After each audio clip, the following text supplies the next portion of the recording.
Point of order है ना जी। मैं आपका मशकूर हूँ।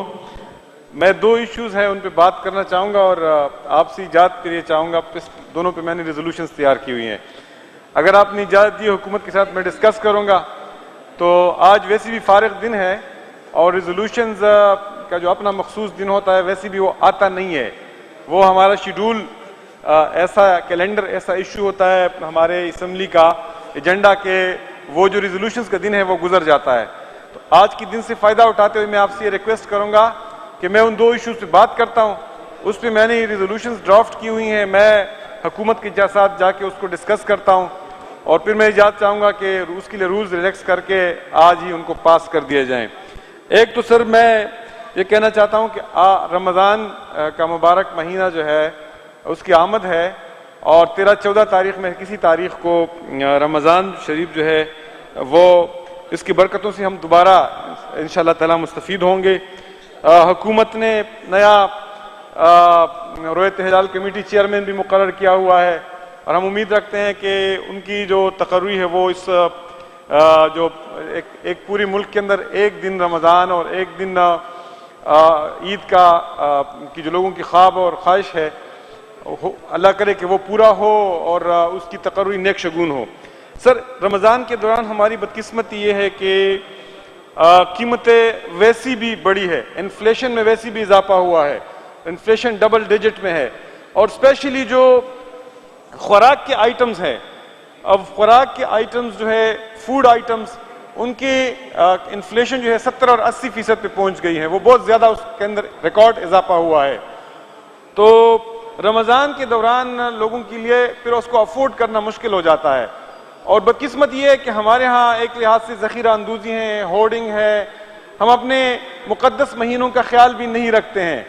तो इसलिए मैं एक तो ये रेजोल्यूशन पास करना चाहूँगा और वो वफाकी हुकूमत से भी सिफारिश करूँगा और सूबाई हुकूमत से भी कि रमज़ान के दौरान हुकूमत खुसूसी इक़दाम उठाएँ और महंगाई को कंट्रोल करे, ताकि वैसे भी लोग महंगाई के डसे हुए हैं, इन्फ्लेशन ज़्यादा है। और सर दूसरी बात जो है वो बड़ी इंपॉर्टेंट मैं करना चाहता हूँ, उस पर भी मैं रेजोल्यूशन लाना चाहता हूँ, वो है कोविड के हवाले से।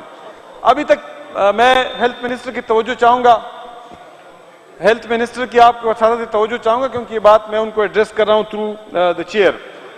कोविड के जो वैक्सीनेशन इस वक्त शुरू है, हमारी बदकिस्मत ये है कि पाकिस्तान में अभी तक हम 1 मिलियन का फिगर भी क्रॉस नहीं कर पाए हैं और जो वैक्सीन रोल आउट है, जो हमारी वैक्सीन स्ट्रैटेजी है वो ज़्यादा रोबस्ट और इफेक्टिव नहीं है और दुनिया के अंदर जितनी एग्रेसिव तरीके से वैक्सीनेशन हो रही है, मुझे लगता है कि जिस अंदाज से हम चल रहे हैं तो कई साल इसमें तमाम लोगों को वैक्सीनेट करने में लगेंगे और ये जो तीसरा लहर आया है उसने स्पेशली हमारी इस मुल्क को हिट किया हुआ है।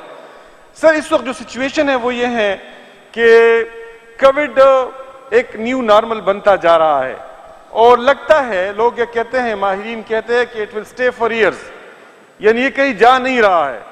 अब हमारे लिए रास्ता एक ही है कि हम इसके साथ ही जीना सीखे। हमारे स्कूल जो है वो ओपन हो विद SOPs, हमारे बाजार और मार्केट ओपन हो विद SOPs और हमारे लिए ये इंपॉर्टेंट है कि ये जो वैक्सीनेशन है उसके लिए प्रॉपर इफेक्टिव स्ट्रैटेजी बना दी जाए और ये जो मार्केट के अंदर पैसों से वैक्सीन की अवेलेबिलिटी है, ये एक ऐसा इशू है, ये एक ऐसी नेशनल इमरजेंसी है कि हुकूमत वैसी भी सेहत इंसाफ कार्ड हुकूमत ने इंट्रोड्यूस कर दिया है, या सेहत इंसाफ कार्ड के अंदर इसको शामिल करे कि लोग को मुफ्त वैक्सीनेशन मिले और या हुकूमत वैक्सीन अक्वायर करे, बड़े पैमाने पर वैक्सीन अक्वायर करे और ये जो 50 इयर्स का थ्रेश होल्ड है उसको नीचे ले आए, क्योंकि 50 एंड 60 अबाव हमारे बहुत कम लोग हैं। हमारी तो 65% आबादी 30 इयर्स से कम है और अगर आप ये दरमियान वाला लेवल लेंगे 30 to 40 तो पूरा बड़ा सेगमेंट ये बनता है। ये 50 और 60 और 70 वाला तो बिल्कुल नेग्लेजिबल है, वो बड़ा इंपॉर्टेंट है, लेकिन इस थ्रेश होल्ड को नीचे लाने की जरूरत है। मैं चाहता हूं कि इस हवाले से भी एक रेजोल्यूशन हम पास करें। ज़ाहिर एक रिकमेंडेशन है, मरकजी हुकूमत के पास जाएगी, सूबाई हुकूमत के पास जाएगी, की तरफ से जाएगी, सूबाई असम्बली की तरफ से जाएगी, क्योंकि मैं समझता हूं कि ये एक लिहाज से नेशनल इमरजेंसी है और अब तक हम जो स्ट्रेटजी इख्तियार कर रहे हैं मैं उस पर तनकीद नहीं करना चाहता। मैं समझता हूं शायद उन हालात के अंदर ये दुरुस्त थी, लेकिन जो आगे अब कोविड के हवाले से चीजें सामने आ रही हैं कि ये आइंदा सालों के तक हमारे साथ रहेगी।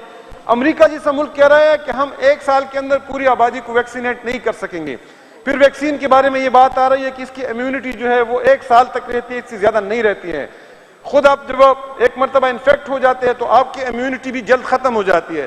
तो इस पूरी सूरत हाल के अंदर जो हमारे पास नक्शा बनता है वो ये है कि हम SOPs के साथ अपनी जिंदगी जो है वो उसको जारी रखें, और इसके साथ साथ ये बात कि वैक्सीन की अवेलेबिलिटी और मुफ्त अवेलेबिलिटी जो है वो यकीनी बनाया जाए। इसमें मैं 2 रेजोल्यूशंस मैंने ड्राफ्ट की हुई हैं, आप इजाजत करते हैं तो मैं दोनों को हुकूमत मिनिस्टर हेल्थ प्लीज।